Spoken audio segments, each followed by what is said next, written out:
The title, man, straight classic shit. David Ruffin, you know, it speaks for itself. For a lot of people don't know who David Ruffin was. He's like one of the Temptations, man. I'm talking about like incredible dude. He pretty much was just like writing his own music, doing his own production. You know what I'm saying? Just basically in his own lane. And he was like kind of outworking the group at the time. And he just like was riding his own way. Dude was like ahead of his time type shit. So like that's why I came up with the David Ruffin, man. And shit, just stamped the tape with it. You know what I'm saying? Like he was like one of the first dudes that ever like did the Gucci and Cadillacs and shit. He was doing this shit in the 60s, man. You know what I'm saying? Like, so he was ahead of his time, just that saying that, just with the style, the whole charisma, just the whole body of work. Like I was just peeping how he was moving. So man, I just stamped it, the David Ruffin Tape, and you know, I just do a lot of my shit. I be pretty much dolo, so like I be moving dolo David Ruffin. That's where the David Ruffin come in at.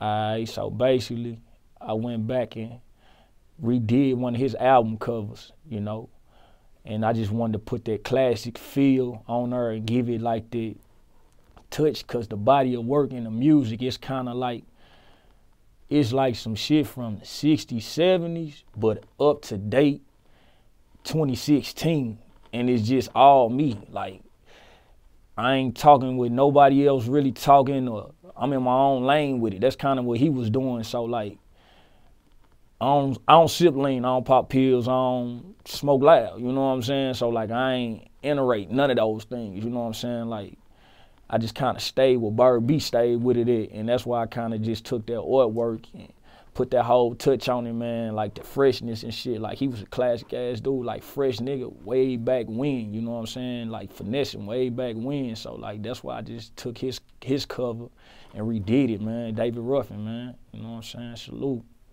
Shit, I had 3 release dates. Just kept working, man, adding on to the project, basically.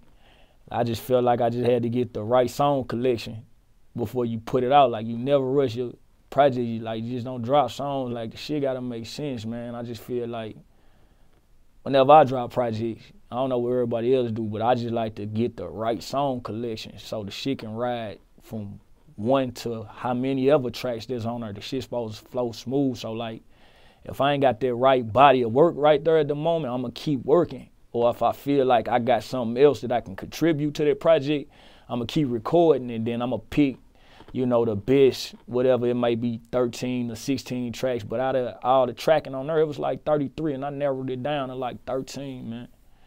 And shit, it was like a hard 13 out of all them 33. It was like a lot of good ass songs, but I just, you know, short attention span right now, you don't really want to give too much music, you know, so I just kind of kept it right there, you know, a little bit above 10, but not above 15.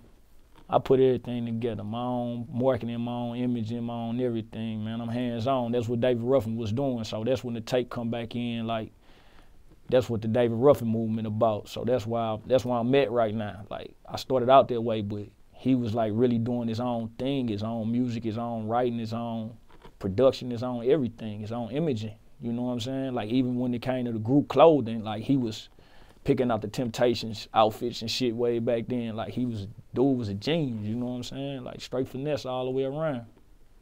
Yeah, the flow of the project, man, shit, it just like, it give you that good classic feel. You know, not so much as turn-up music, not so much as straight trap.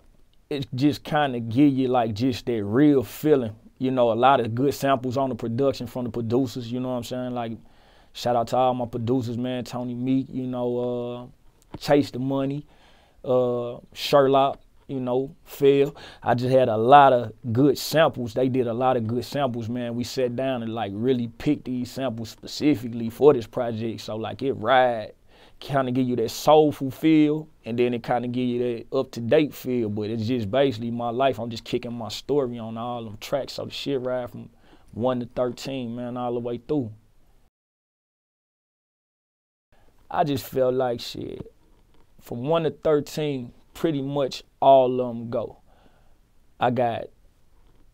It's just, this body of work, I just wanted the people to pick what they felt was the strongest songs. Like I got different feedback from, you know, everybody, you know, like Type is a popular song that a lot of people felt their way, like real aggressive and kind of spoke out on what's really going on right now. And I got Round 2. It give you like that old school, like Biggie type, player type feel in the club, you know, like you don't need no section, you don't really do no flexing, you know, it's just like you at the bar, you ordering up rounds, you know, you got money, but you're a real street dude, so you don't really do all the clown shit. So that's what like Round 2 come on in, and shit, I got a song called Scene on there. I mean, pretty much just 1 of 13. Go download the David Ruffin, man. Spin real of my mixtapes, live mixtapes, you know what I'm saying? You can pick and choose through the track listing that you feel would grab you the most, because certain songs gonna grab everybody in a different way. Everybody not gonna like everything, you know what I'm saying? Like shit, this song might make you feel this way, it might make you reminisce on this. So like, that's why I just left the body of work just wide open so people can kind of just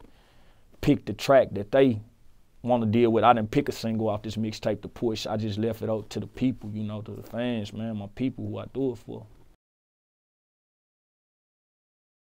Like I just said, man, about David Ruffin, man, like they had the Temptation movie and they kind of portrayed him as just like, you know, like a wild, wirehead junkie or something, but like, dude, that wasn't his lifestyle though. Like you gotta dig in it, you know, go do your little homework, and then you'll understand like the real David Ruffin was. Like they had him in there turned up, you know what I'm saying, like spazzing out, but dude was straight on his shit though. So like, if you get a chance, just, you know what I'm saying, dig in, go check out David Ruffin on the YouTube or something, man. For real, get some good game, for real. It's free.